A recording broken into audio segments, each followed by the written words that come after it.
नमस्ते दोस्तों, मैं उनीस एक बार पुनः आपका सुनील क्लासेस में स्वागत, अभिनंदन और वंदन करता हूं।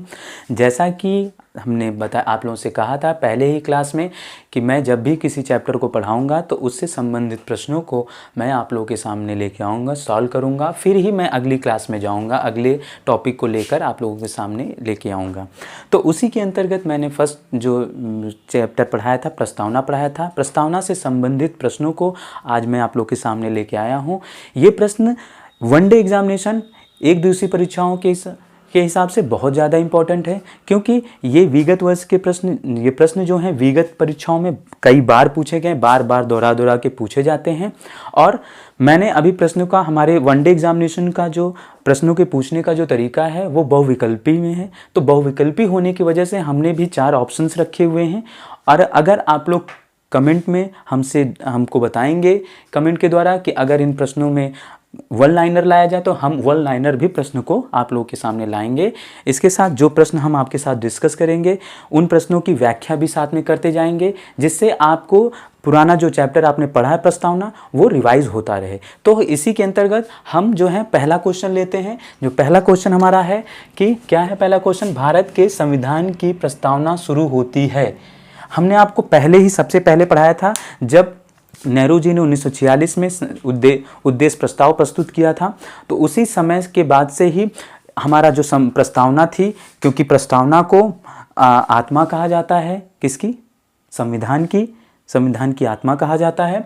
तो हमने जो पहला क्वेश्चन बना उसी से लिया हमने। आत्मा से संबंधित क्वेश्चन हमारा जो है हम भारत के संविधान की प्रस्तावना शुरू होती है तो किससे शुरू होती है? भारत के सभी लोग, मतलब भारत के सभी लोगों से शुरू होती है, सारे लोग, या लोक गणराज्य कि भारत एक लोक गणराज्य है, या हम भारत के लोग।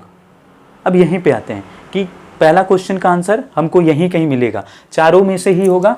हम भारत के लोग, यही तो मैंने बताया था, हम भारत के लोग जो हैं, क्वेश्चन यहीं से शुरू होती है हमारी प्रस्तावना जो होती है, हम भारत के लोग। तो हमारे पहले क्वेश्चन का जो आंसर बनता है वो आंसर नंबर बी है। क्या है? हम भारत के लोग। ठीक है, तो पहला क्वेश्चन है भारत के संविधान की प्रस्तावना शुरू होती है कहाँ से? हम भारत के लोग से। ठीक है, भारत के दूसरे क्वेश्चन पे हम आते हैं। दूसरा क्वेश्चन हमारा क्या कहता है कि भारत की संप्रभुता किसमें निहित है? क्वेश्चन बहुत अच्छा है। भारत की संप्रभुता किसमें निहित है? भारत की संप्रभुता जो है संसद में निहित है। ठीक है, संसद में निहित है, राष्ट्रपति में निहित है, प्रधानमंत्री में निहित है, या भारत की जनता में निहित है? तो पहले मैं इस क्वेश्चन को सॉल्व करने से पहले मैं इन चारों टॉपिकों पे डिस्कशन करना चाहूँगा, आपसे बात करना चाहूँगा कि क्या है, किसमें निहित है? तो संसद में निहित है। कि संसद क्या है? सबसे पहले ये जानिए। संसद एक सदन है हमारा, जिसमें कौन कौन होता है? राष्ट्रपति होता है, लोकसभा होती है और राज्यसभा होती है। ये इन्हीं 3 लोगों से मिलके संसद जो है 3 लोगों से मिलके बनी होती है। कौन कौन होते हैं 3 ये? सबसे पहले राष्ट्रपति हमारा जो मुखिया होता है और देश का प्रथम नागरिक भी कहलाता है। जैसा आपको पता होगा, इससे पे भी क्वेश्चन पूछा जाता है कि भारत का प्रथम नागरिक कौन है, तो राष्ट्रपति होता है। दूसरा कौन होता है? दूसरा हमारा क्या होता है?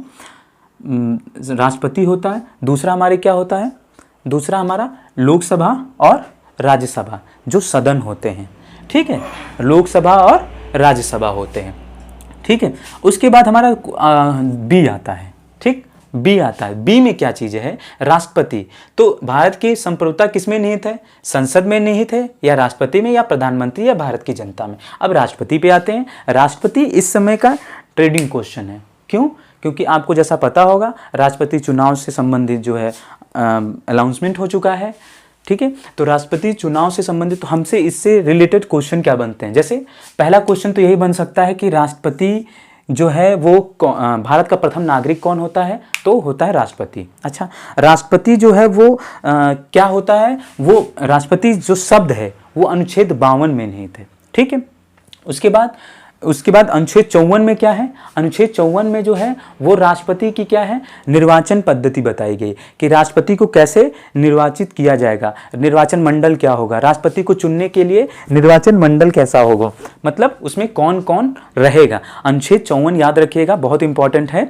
अनुच्छेद 54 में ही कहा गया है कि राष्ट्रपति को चुनने के लिए एक निर्वाचन मंडल होगा। उस निर्वाचन मंडल में क्या होगा, उसमें कौन कौन रहेगा, उसमें लोकसभा के सदस्य, निर्वाचित सदस्य, लोकसभा के निर्वाचित सदस्य, और कौन, राज्यसभा के। उसके बाद कौन रहेगा, राज्य विधानसभा। राज्य विधानसभा क्या होती है, जैसे अभी आपसे क्वेश्चन ये भी पूछा जा सकता है, कितनी जो है राज्यों में जो होती हैं राज्य विधानसभा होती हैं, वो उनको कौन बोलते हैं, विधायक जो होते हैं। जो विधायक होते हैं, जैसे उत्तर प्रदेश, यहाँ पर एक लोकसभा है, सॉरी एक विधानसभा है, एक विधान परिषद है, दो, तो उसमें विधान परिषद के नहीं लिए जाते हैं, विधान परिषद को नहीं लिया जाता, लिया किसको जाता है, लोकसभा को, विधानसभा को लिया जाता है। ठीक है, तो 3 लोगों को राष्ट्रपति के चुनाव में कौन कौन सम्मिलित होते हैं, एक तो लोकसभा के निर्वाचित सदस्य, राज्यसभा के और राज्य विधानसभा के, राज्य विधानसभा के। किस अनुच्छेद के अंतर्गत इनका एक मंत्रिमंडल होता है, किस अनुच्छेद के अंतर्गत राष्ट्रपति चुनाव होता है, अनुच्छेद 54 के अंतर्गत होता है। ठीक है, और राष्ट्रपति का जो नाम, भारत का एक राष्ट्रपति होगा, ये किस अनुच्छेद में कहा गया, अनुच्छेद 52 में कहा गया है। ठीक है, तो यहां से ये क्वेश्चन बन सकते हैं जो हमने आपको बताया है। ठीक है, अगले में हम चलते हैं, प्रधानमंत्री।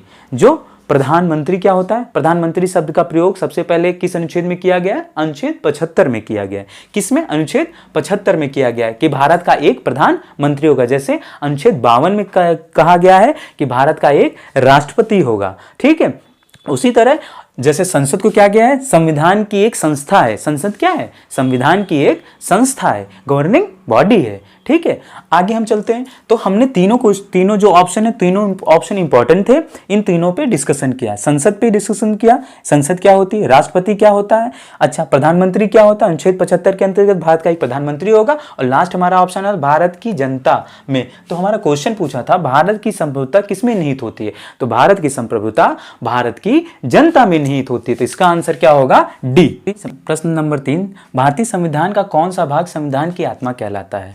तो देखिए, इसके ये क्वेश्चन जो होता है काफ़ी कंफ्यूजिंग क्वेश्चन होता है। ये क्वेश्चन काफ़ी कंफ्यूजिंग क्वेश्चन होता है कि कौन सा भाग जो होता है वो कौन सा भाग संविधान की आत्मा कहलाता है। तो प्रस्तावना, मूल अधिकार, नीति निर्देशक तत्व या नागरिकता।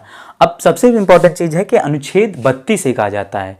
तो जब भीमराव अंबेडकर उपचारात्मक मौलिक अधिकार में आता है कि जब भीमराव अंबेडकर का नाम आएगा, क्वेश्चन में पूछेगा कि भीमराव अंबेडकर ने किसको संविधान की आत्मा कहा है, भीमराव अंबेडकर ने किसको संविधान की आत्मा कहा है, तब क्वेश्चन का जो है, जब ये पूछा जाएगा कि भीमराव अंबेडकर ने किसको संविधान की आत्मा, जब भीमराव अंबेडकर का नाम लेके पूछा जाएगा, तब आप जो है उद्देशिका पे जाएंगे, माफ करिएगा उपचारात्मक उस पे जाएंगे। मगर जब यहाँ पे पूछा जाएगा कि किसी का नाम जब ना लिया, जब पूछा जब भारत का संविधान भारतीय संविधान का कौन सा भाग संविधान की आत्मा कहलाता है, तब आप किस पे जाएंगे, प्रस्तावना पे जाएंगे। ठीक है, अब आगे के 2-3 और ऑप्शन हैं, इनके बारे में भी थोड़ा थोड़ा हम जान लेते हैं क्योंकि एग्जाम पॉइंट ऑफ व्यू से इंपॉर्टेंट है। पहला, मौलिक अधिकार। मौलिक अधिकार क्या है, मौलिक अधिकार जो है वो भाग 3 का हिस्सा है। मौलिक अधिकार जो है भाग 3 का हिस्सा है। अनुच्छेद 12 से 35 तक में जो है हमारा क्या है, मौलिक अधिकार है। ठीक है, मौलिक अधिकार पहले कितने थे, 7 थे, अभी कितने बचे, 6 बचे। कौन सा अधिकार हट गया है, संपत्ति का अधिकार हट गया है। ठीक है, ये क्वेश्चन पूछता है कौन सा संविधान संशोधन द्वारा, 44वां संविधान संशोधन द्वारा।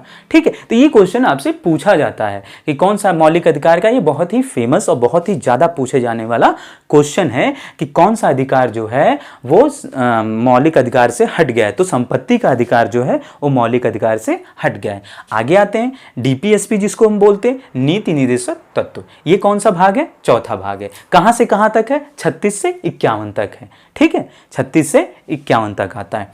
इसको याद रखना जरूरी है क्योंकि जब आप इस चीज को याद कर लोगे, कौन कहां से कहां तक है, इसको भाग में डिवाइड कर दोगे तो आपके लिए याद करना जानना बहुत आसान हो जाएगा। आगे हम आते हैं, नागरिकता बहुत इंपॉर्टेंट है। कहां से ली गई है, आप सबको पता होगा, ब्रिटेन से ली गई। कहां से ली गई है, ब्रिटेन से ली गई है। कौन सी नागरिकता भारत में अपनाई गई है, एकल नागरिकता अपनाई गई है। अच्छा, अमेरिका में कौन सी नागरिकता है, आप उसका कमेंट्स में हमको उत्तर देंगे। नागरिकता कहाँ से है, कौन से भाग में, दूसरे भाग में, कहाँ से कहाँ तक है, 5 से 11 तक में नागरिकता है। तो हमने एक क्वेश्चन से इन 3 ऑप्शन को भी डिस्कस किया आपसे था। तो भारतीय संविधान का कौन सा भाग संविधान की आत्मा कहलाता है, प्रस्तावना कहलाता है। आगे के क्वेश्चन पे हम आते हैं। अगला क्वेश्चन हमारा क्या बनता है कि उद्देशिका में कितने प्रकार की न्याय की व्यवस्था की गई है। उद्देशिका जो थी बदल के क्या हुई थी, आप सबको पता होगा, प्रस्तावना। उद्देशिका बदल के क्या बन गई थी, प्रस्तावना बन गई थी। तो उद्देशिका में जो है कितने प्रकार के न्याय की व्यवस्था की जाती है। तो कितने प्रकार की न्याय की व्यवस्था है, पहला 2 प्रकार की, 3 प्रकार की, 4 प्रकार की या 1 प्रकार की। तो हमने जब आपको पढ़ाया था तो हमने एक ग्राफ बनाया था, उसके थ्रू आपको पढ़ाया था और हमने आपको बताया था कि उद्देशिका में 3 प्रकार की न्याय की व्यवस्था है। कौन कौन सा न्याय है, सामाजिक न्याय, आर्थिक न्याय और एक और न्याय। कौन सा न्याय है, आप लोग हमको बताएंगे कि एक न्याय और कौन सा है, हम बताते हैं राजनीतिक न्याय। तो 3 प्रकार के न्याय की व्यवस्था, पहला सामाजिक न्याय, दूसरा आर्थिक न्याय और तीसरा राजनीतिक न्याय। धार्मिक क्वेश्चन में क्या देता है, धार्मिक न्याय भी दे देता है, जो कि नहीं है। ठीक है, न्याय जो है आपको इन्हीं 3 माध्यमों से मिलेगा। कौन कौन से, सामाजिक, स से सामाजिक, उसके बाद कौन सा है, राजनीतिक, ठीक है, अगला कौन सा, आर्थिक। कहीं पर भी आप कमा सकते हो, कहीं पर भी आप रह सकते हो। तो चौथा क्वेश्चन आपका डिस्कस हुआ, आंसर क्या होगा इसका, बी होगा। नेक्स्ट 5वें क्वेश्चन पे आते हैं। प्रस्तावना का वह प्रावधान जो सभी वयस्क नागरिकों को मतदान का अधिकार प्रदान करता है। वयस्क नागरिकों को, वयस्क जो 18 साल की उम्र पार कर चुके हों, ठीक है। तो कौन सा है, गणतांत्मक क्या होता है, अच्छा, प्रजातांत्रिक और पंथ निरपेक्ष, ये क्या होते हैं, और समाजवाद। तो हम इन सभी पे आपसे डिस्कशन कर चुके हैं।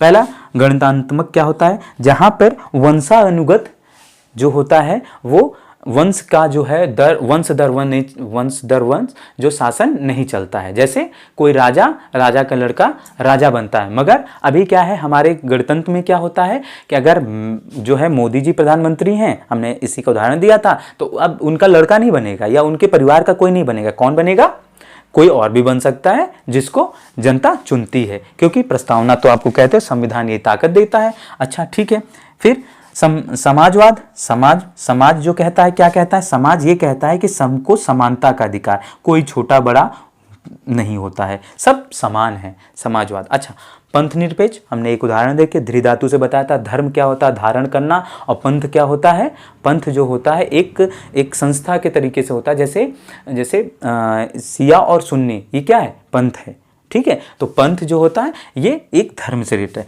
प्रजातंत्र एक ऐसा है जो है प्रस्तावना का, जो हमें क्या, वयस्क नागरिकों को मतदान देने का अधिकार प्रदान करता है। तो इसका आंसर क्या सही होगा, सी सही होगा, ठीक है। इसका आंसर क्या होगा, सी सही होगा। अगले क्वेश्चन पे हम लोग, क्वेश्चन नंबर 6 जो है वो 42वें संविधान संशोधन में किस शब्द को नहीं जोड़ा गया है। अच्छा, सबसे पहले ये बनता है कि 42वां संविधान संशोधन कब हुआ था, क्यों हुआ था और किस कारण से हुआ था। तो देखिए, मैं 42वां संविधान संशोधन, पहले इस क्वेश्चन का आंसर बताऊं, 42वां संशोधन के बारे में थोड़ा सा बता दूंगा कि 42वां संविधान संशोधन जो था वो केशवानंद भारती की जो थे बनाम इंडियन यूनियन, जो भारतीय गणराज्य उसके बीच में हुआ था। क्या हुआ था कि केशवानंद भारती ने 1973 में ये कहा था कि जो है प्रस्तावना में क्या है, संशोधन किया जा सकता है, जबकि 1960 में E.N. बेरुवाद का जो था 1960 में सर्वोच्च न्यायालय ने ये कह दिया था कि जो है प्रस्तावना या उद्देशिका जो है वो संविधान का भाग है ही नहीं और इसमें संशोधन नहीं किया जा सकता है। जबकि 42वां जो संविधान संशोधन 1976 में हुआ, कब हुआ था, 1976 में 42वां संविधान संशोधन 1976 में हुआ। और इसमें क्या हुआ था, ये केशवानंद भारती 1973 में केशवानंद भारती ने 1973 में केशवानंद भारतीवाद के बाद से ही संविधान की प्रस्तावना में एक संशोधन हुआ और एक ही संशोधन जो हुआ वो आज तक रह गया। प्रस्तावना में कोई भी और संशोधन नहीं हुआ है और उस संशोधन में क्या हुआ था ये सब आप लोगों को पता है। तो ये क्वेश्चन बनता है कि 42वां संविधान संशोधन में किस शब्द को नहीं जोड़ा गया था, किस शब्द को नहीं जोड़ा गया था। क्वेश्चन में देखिएगा आयोग चालाकी करता है कि नहीं लगाकर बच्चों से पूछ लेता है 4 ऑप्शन, और 4 ऑप्शन में एक ऑप्शन क्या होता है वो अलग होता है। तो देखिए किसको नहीं जोड़ा गया था, हम नहीं पे फोकस होंगे और नहीं वाले शब्द की वजह से हर किसी का आईएएस हो चाहे पीसीएस हो चाहे सिविल से हो या फिर वनडे एग्जामिनेशन हो, 1-2 क्वेश्चन जरूर गलत होते हैं और बाहर जब निकलते हैं हाँ अरे ये तो हमको आ रहा था और हम तो आते हुए क्वेश्चन गलत हो गए। तो ये क्या होता है, ये जो होता है प्रेजेंस ऑफ माइंड होता है कि आप प्रेजेंस ऑफ माइंड का कैसा यूज़ करते हो। और इसलिए आप जब भी क्वेश्चन को पढ़े तो इस नहीं को जरूर ध्यान दें, क्योंकि नहीं हमारे ज़िंदगी का बहुत बड़ा हिस्सा है। कोई काम करोगे नहीं करेंगे, क्यों नहीं करोगे हम पूछ नहीं सकते हैं। तो नहीं के आगे हम चलते हैं कि किस शब्द को नहीं जोड़ा गया था। तो आप चलिए देखते हैं, समाजवादी जोड़ा गया था, पंथ निरपेक्ष को भी जोड़ा गया था, अखंडता जोड़ा गया था, हमने उस दिन बताया था अखंडता मतलब जो खंडित ना हो, जो इसीलिए तो अखंडता को जोड़ा गया था। और एक लास्ट है संप्रभु। तो आप बताइए कि कौन सा शब्द ऐसा है। तो समाजवादी को भी जोड़ा गया था, पंथ निरपेक्ष को भी जोड़ा गया था, अखंडता को भी जोड़ा गया था, जोड़ा किसको नहीं गया था यही है संप्रभु। कौन सा संविधान संशोधन, 42वां संविधान संशोधन। कब हुआ था, 1976 में हुआ था। किसमें हुआ था, प्रस्तावना में हुआ था। ठीक है, अगले क्वेश्चन पे हम लोग चलते हैं, क्वेश्चन नंबर 7। तो पहला क्वेश्चन क्लियर हो गया, 6ठे नंबर का क्वेश्चन क्या हुआ, क्लियर हो गया, संप्रभु। 7वां क्वेश्चन पे हम चलते हैं। 7वां क्वेश्चन क्या है, भारत के संदर्भ में निम्न में से कौन सा धर्म निरपेक्ष शब्द का सही भाव व्यक्त करता है। क्वेश्चन पूछा जाता है कि कौन सा ऐसा शब्द है इनमें से जो भारत को क्या बताता है, धर्मनिरपेक्ष। क्या बताता है, धर्मनिरपेक्ष। धर्मनिरपेक्ष मतलब किसी भी धर्म का ना होने वाला, सामान्य व्यवहार करने वाला, कि आप चाहे हिंदू हो चाहे मुस्लिम हो चाहे किसी भी जाति वर्ण के हो, आप में क्या हो, समानता हो, सबके लिए समान भाव रखते हो। तो ऑप्शंस पे आते हैं, भारत में अनेक धर्म हैं, ये होगा। धर्म को मानना व्यक्ति की इच्छा पर निर्भर करता है, कोई भी धर्म मानिए, ये आपकी इच्छा पे। अच्छा, भारतीयों को धर्म की स्वतंत्रता प्राप्त है, ये भी कुछ हद तक सही है। सबसे सही आपको चुन के लगाना आता है बहुविकल्पी का। जो वनडे एग्जामिनेशन होते हैं, आयोग अब ऐसा देने लगा है, सिंपल क्वेश्चन आपको नहीं देता है, ऐसे क्वेश्चन आपके सामने आएंगे कि आपको जो सबसे सही लगे उसका उत्तर आप दीजिए। अगला क्वेश्चन पढ़ते हैं, भारत राज्यों में कोई धर्म नहीं है। अब देखिए, भारत, हम जो प्रस्तावना में मेंशन है कि भारत राज्य में कोई भी धर्म नहीं है, मतलब कोई भी धर्म निश्चित नहीं है कि आप किसी भी धर्म से कोई भी चीज होगी, तो धर्म की निश्चितता नहीं है। तो इसका आंसर सबसे सही क्या होगा, सबसे सही आंसर डी होगा, भारत राज्य में कोई धर्म नहीं है। ठीक है, आगे क्वेश्चन चलते हैं। ये बाकी के नहीं, अनेक धर्म कोई मतलब नहीं है, मानना व्यक्ति की इच्छा पे है। आप इच्छा तो है, मगर इच्छा कब काम थी, जब आपके फैमिली, अब कहा जाता है ना वर्ण व्यवस्था, उसके साथ जैसे हाँ, कोई अगर छोटी कास्ट से है तो उसी कास्ट में वो रहेगा, उसकी इच्छा पे थोड़ी ना है कि अभी कोई जो है ब्राह्मण है तो क्षत्रिय हो गया, क्षत्रिय है तो किसी और कास्ट से होगा, ऐसा तो कर नहीं सकते। ये इच्छा, ये वाली इच्छा तो नहीं चलती है कि आपको, क्योंकि हमारा जो समाज है वो ऐसा एक्सेप्ट ही नहीं कर सकता है ना। फिर भारतीयों को धर्म की स्वतंत्रता तो है, मगर कहाँ कहाँ है वो हम आपको बताएंगे आगे के चैप्टरों में। आगे चलते हैं, क्वेश्चन नंबर 8 पे, संविधान में राष्ट्र का उल्लेख किन किन नामों से किया गया। बहुत बार मोस्ट इंपॉर्टेंट लिख लीजिए इस क्वेश्चन को, ये पूछा जाता है लगभग वनडे एग्जामिनेशन का, बहुत ही फेवरेट आयोगों का क्वेश्चन है कि किस किस नाम से जाना जाता है और ये फंसाता है। पहले हम बता दें कि संविधान में राष्ट्र का उल्लेख किन किन नामों से, तो जो उल्लेख किया गया है वो किन नामों, भारत, हिंदुस्तान, भारत तथा हिंदुस्तान, या इनमें से कोई नहीं। तो आपको पता होना चाहिए कि जो भारतीय संविधान में उल्लेख किया वो भारत या इंडिया के नाम से किया गया है। किस नाम से किया गया है, भारत या इंडिया के नाम से किया गया है। ठीक है, अच्छा, किस अनुच्छेद में किया गया है, अनुच्छेद 1 की सब क्लॉज 1 के अंतर्गत। किसमें, अनुच्छेद 1 के सब क्लॉज 1 के अंतर्गत किया गया। ये याद रखिएगा कि जो है अनुच्छेद 1 के सब क्लास 1 के अंतर्गत जो है भारत तथा इंडिया का नाम, दो ही नाम से जाना जाता है भारतीय संविधान में, भारत तथा इंडिया, इंडिया एंड भारत। ठीक है, आगे चलते क्वेश्चन नंबर 9 में, किस वाद के फैसले में सर्वोच्च न्यायालय ने सर्वप्रथम घोषित किया कि उद्देश्य का संविधान का भाग नहीं है? अभी हमने ऊपर डिस्कशन किया है, कौन सा वाद है? कौन सा वाद है? बेरुबारी वाद। ठीक है, कब हुआ था? 1960 में। कब हुआ था? 1960 में। किसके खिलाफ हुआ था? भारतीय गणराज्य से। भारतीय गणराज्य और बेरुवारी जो थे, इनका पूरा नाम था E.N. बेरुवारी, ये जो थे 1960 में सर्वोच्च न्यायालय ने ये कह दिया था कि जो है हमारा जो प्रस्तावना है वो संविधान का भाग नहीं है। क्या है? वो संविधान का भाग नहीं है। तो इसका ऑप्शन क्या होगा? इसका बेरुबारी याद होगा। बाकी सज्जन सिंह नहीं है इससे संबंधित, गोलकनाथ भी नहीं है। केशवानंद भारती आप जानते हैं 1973 में भारतीय गणराज्य बनाम केशवानंद भारती बनाम केरल राज्य के विवाद जो हुआ था, उसमें सर्वोच्च न्यायालय ने तब दिया था कि हाँ, इसके मूल ढांचे में, प्रस्तावना के जो है मूल ढांचे में कोई परिवर्तन आप नहीं कर सकते, और सबसे इंपॉर्टेंट चीज पॉजिटिव परिवर्तन कर सकते हैं, पॉजिटिव संशोधन कर सकते हैं, निगेटिव कोई भी संशोधन आप नहीं करेंगे।